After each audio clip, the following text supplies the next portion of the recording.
ભારત અવકાશમાં એક નવો ઇતિહાસ રચવા જઈ રહ્યું છે, પણ એનો સૌથી મોટો અને સૌથી અઘરો પડકાર કયો છે? એ છે આપણા અવકાશયાત્રીઓને સહી સલામત પાછા પૃથ્વી પર લાવવાનો. તો આજે આપણે ગગનયાન મિશનના એવા જ એક જબરજસ્ત સેફટી ટેસ્ટ વિશે વાત કરીશું, જેના પર આખા મિશનની સફળતા ટકેલી છે. જરા વિચારો, એક સ્પેસશિપ ગોળી કરતાં પણ વધુ ઝડપે પૃથ્વી તરફ આવી રહ્યું છે, તો એને રોકશો કઈ રીતે? આ કોઈ સામાન્ય ગાડી તો છે નહીં કે જેમાં બ્રેક મારી દીધી. બસ આ જ સવાલનો જવાબ ગગનયાન મિશનની સફળતાની ચાવી છે. તો ચાલો આપણે શરૂઆત કરીએ ભારતના સૌથી મહત્વાકાંક્ષી સપનામાંથી એક, એટલે કે ગગનયાન મિશનથી.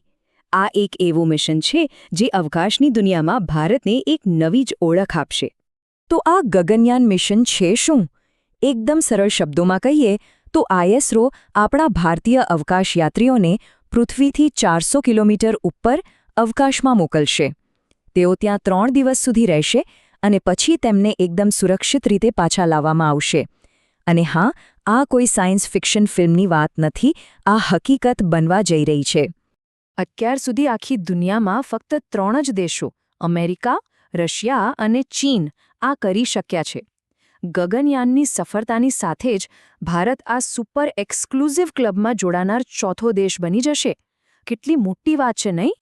જો અવકાશમાં પહોંચી જવું એ તો અડધી જ વાત છે.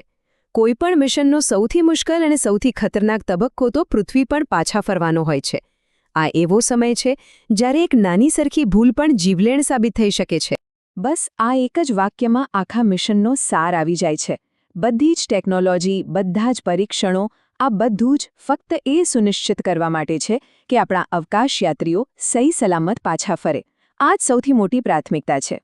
જ્યારે ક્રૂ મોડ્યુલ પૃથ્વીના વાતાવરણમાં પાછું પ્રવેશે છે, ત્યારે એની ઝડપ હજારો કિલોમીટર પ્રતિ કલાકની હોય છે.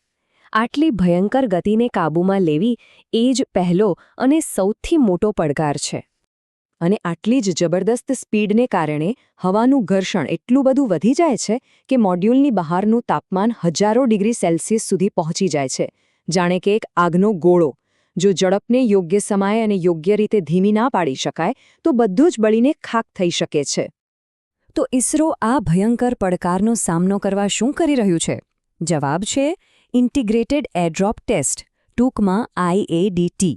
આ એક એવો ટેસ્ટ છે જેણે ગગનયાનના ભવિષ્યનો રસ્તો એકદમ સાફ કરી દીધો છે. તો આ AIDT છે શું? સમજો કે આ એક પ્રકારનું ડ્રેસ રિહર્સલ છે.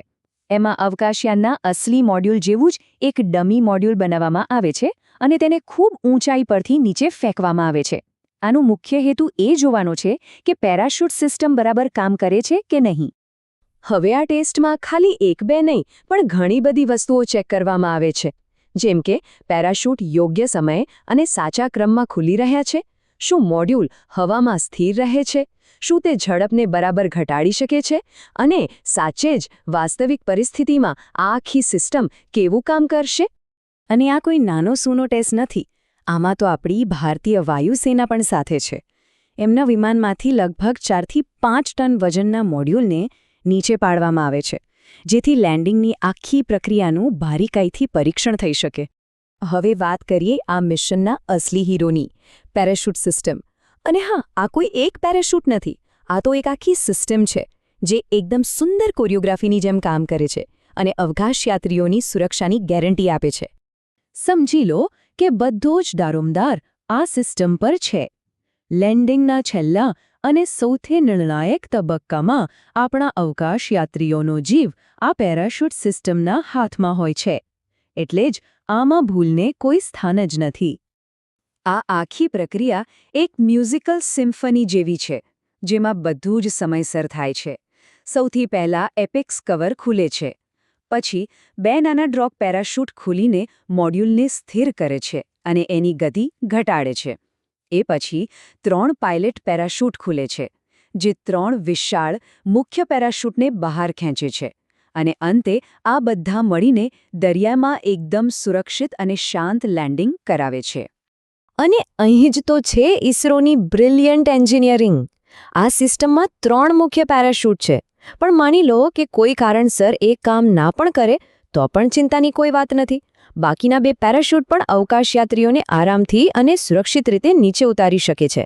આને કહેવાય ફેલ સેફ પ્લાનિંગ, એટલે કે નિષ્ફળતાની કોઈ શક્યતા જ નહીં. આ વાત બધું જ સ્પષ્ટ કરી દે છે.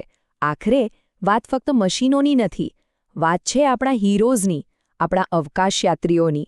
અને જ્યારે મનુષ્યનું જીવન દાવ પર લાગેલું હોય ત્યારે કોઈ પણ પ્રકારનું જોખમ લઈ શકાય નહીં. એટલા માટે દરેક પરીક્ષણ 100% સફળ થવું જોઈએ. સારું, તો આ ટેસ્ટ સફળ રહ્યો. પણ આનો મતલબ શું? આ સફળતા ગગનયાન મિશન માટે કેટલી મહત્વની છે? ચાલો મોટા ચિત્ર પર એક નજર કરીએ અને સમજીએ કે આપણે આપણી મંઝિલથી કેટલા નજીક પહોંચી ગયા છીએ. આપણે જોઈ શકીએ છીએ કે ઇસરો કેવી રીતે એક પછી એક સીડી ચડી રહ્યું છે. પહેલા ક્રૂ એસ્કેપ સિસ્ટમના સફળ પરીક્ષણો થયા અને હવે IADT પણ સફળ રહ્યું. હવે આગળ માનવરહિત ઉડાનો થશે અને પછી 2027માં એ ઐતિહાસિક ક્ષણ આવશે જ્યારે પ્રથમ ભારતીય અવકાશયાત્રીઓ ગગનયાનમાં ઉડાન ભરશે.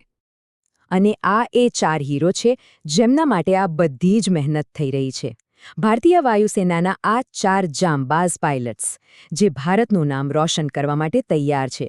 આ ચહેરાઓ જ આ મિશનને એક માનવીય સ્પર્શ આપે છે. અને આ મિશનમાં માત્ર ઇસરો જ નથી. જ્યારે આપણા અવકાશયાત્રીઓ દરિયામાં ઉતરશે ત્યારે ભારતીય નૌકાદળ તેમને બચાવવા અને તબીબી સહાય પૂરી પાડવા માટે ત્યાં હાજર હશે.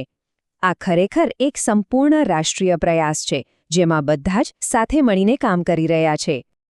તો આ ટેસ્ટથી એ તો પાક્કું થઈ ગયું કે આપણા અવકાશયાત્રીઓ સુરક્ષિત રીતે પાછા ફરી શકે છે.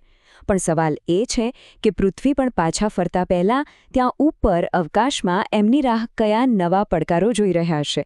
આ યાત્રાનો એક મોટો પડાવ પાર થઈ ગયો છે, પણ મંઝિલ હજી બાકી છે.